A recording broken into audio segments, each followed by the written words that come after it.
لا الہ الا اللہ لا الہ۔ ایک انہوں نے کہا، ایک بھائی نے کویسچن کیا تھا کہ بسا اوقات کوئی الٹی سیدھی کلپ تیار کرتے ہیں کسی بھی شخص کے بارے میں اور بھیج کر آگے کہتے ہیں کہ اس پر لعنت بھیج کر آگے شیئر کر دیں، تو کیا یہ شرعی طور پر درست ہے؟ دیکھیں، یہ انتہائی حماقت ہے، اور صحیح بات یہ ہے کہ اگر کوئی غلط بات کو عام کرنا چاہے تو ان بیوقوفوں کے ہاتھ میں دے دے، وہ اتنا شاید عام نہ کر سکے جتنا یہ اپنی جہالت میں عام کریں گے۔ اگر آپ ایک بات کو غلط سمجھتے ہیں تو اس غلط بات کو آپ کیوں آگے شیئر کر رہے ہیں کہ 10 آدمی اس کو سنیں گے؟ میں اس بات کا شدید مخالف ہوں کہ اگر کوئی بالفرض نبی کریم صلی اللہ علیہ وسلم کے اس شان میں کوئی گستاخی کر دیتا ہے، جیسے کارٹون وغیرہ بنا دیے، کچھ کر دیے، تو آپ کسی کو کہیں کہ جا کر دیکھو، یہ گناہ ہے، یاد رکھیں، بہت بڑا گناہ ہے۔ اس کی وجہ یہ ہے کہ کوئی اس بدتمیزی اور بد تہذیبی کو سنے گا اور آپ نے اس کو سننے کی طرف دعوت دی ہے، یہ غلط ہے۔ اور اس قسم کی چیزیں ڈالنے والے عموماً یہی چاہتے ہیں کہ زیادہ سے زیادہ لوگ ان کو دیکھیں اور ان کی طبیعتیں خراب ہوں، اشتعال پیدا ہو، ذہنوں میں انتشار پیدا ہو۔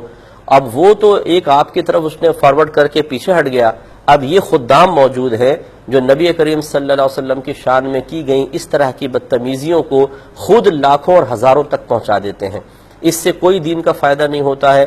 ہونا یہ چاہیے، میں یہ نہیں کہتا ہوں کہ ایسی چیزوں کو آپ بالکل نظر انداز کر دیں، جو قانونی طریقہ ہے، جو دائرہ شریعت میں رہ کر طریقہ ہے، وہ ضرور اختیار کریں، لیکن ان کو عام نہ کریں۔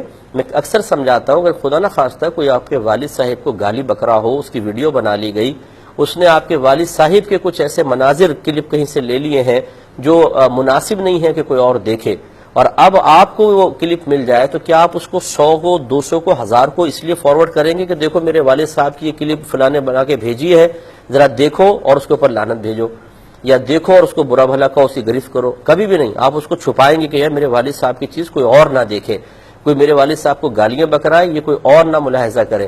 تو جب نبی کریم صلی اللہ علیہ وسلم کے بارے میں یا اور صحابہ کرام کے یا اسلام کے بارے میں کیسے آپ پسند کر لیتے ہیں کہ یہ چیز آپ کے پاس آئی تو آپ نے بس اتنا لکھ کر آپ نے سوچا شاید میں بہت بڑی خدمت کر رہا ہوں کہ یہ آپ دیکھیں، اس کو آگے شیئر کریں اور لعنت بھیج کے شیئر کریں؟ ارے بھائی، تو اس سے فائدہ کیا ہوگا؟ تو ہمارا یہ مشورہ ہے، بہرحال عموماً ہمارے بھائی بہت زیادہ ذہین ہو چکے ہیں، ہم جیسے علماء اگر کوئی مشورہ دیتے ہیں تو ان کی ذہانت ہماری ذہانت سے بہت اوپر ہوتی ہے۔ ہم دائرہ شریعت میں قرآن و حدیث کی آیات اور حدیثوں، ان سب چیزوں کو، مفہوم کو مد نظر رکھ کر کوئی مشورہ دے رہے ہوتے ہیں۔ یہ اتنے سمجھدار ہوتے ہیں کہ نہ ان کے پاس قرآنی دلیل ہوتی ہے نہ حدیثی، اور دلیل بھی دیتے ہیں تو بوگس ترین، لیکن یہ ہم جیسے لوگوں کو کہتے ہیں کہ یہ غلط کہہ رہے ہیں، ہم صحیح کہہ رہے ہیں۔ ان میں دین کا جذبہ کم ہے، ہم میں زیادہ ہے۔ ان میں خوف خدا کم ہے، یہ بہت زیادہ میدان محشر کا خوف رکھتے ہیں، تو نصیحت قبول نہیں کرتے اور یہ سلسلہ جاری و ساری رہتا ہے۔ میں یقین سے کہتا ہوں میدان معاشر میں آپ کا سر شرمندگی سے جھکا ہوگا جب ان بدتمیزیوں کو آگے کرنے کی وجہ سے جب آپ سرکار کی بارگاہ میں پہنچیں گے۔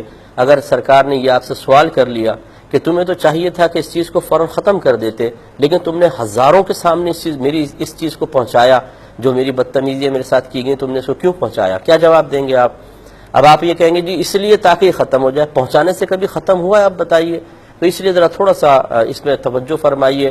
آپ جتنا چیز کو زیادہ آگے بھیجیں گے اتنا ہی وہ عام ہوگی اور اتنا ہی زیادہ کسی اور کو فائدہ پہنچتا ہے، ایسا ہرگز نہیں کرنا چاہیے۔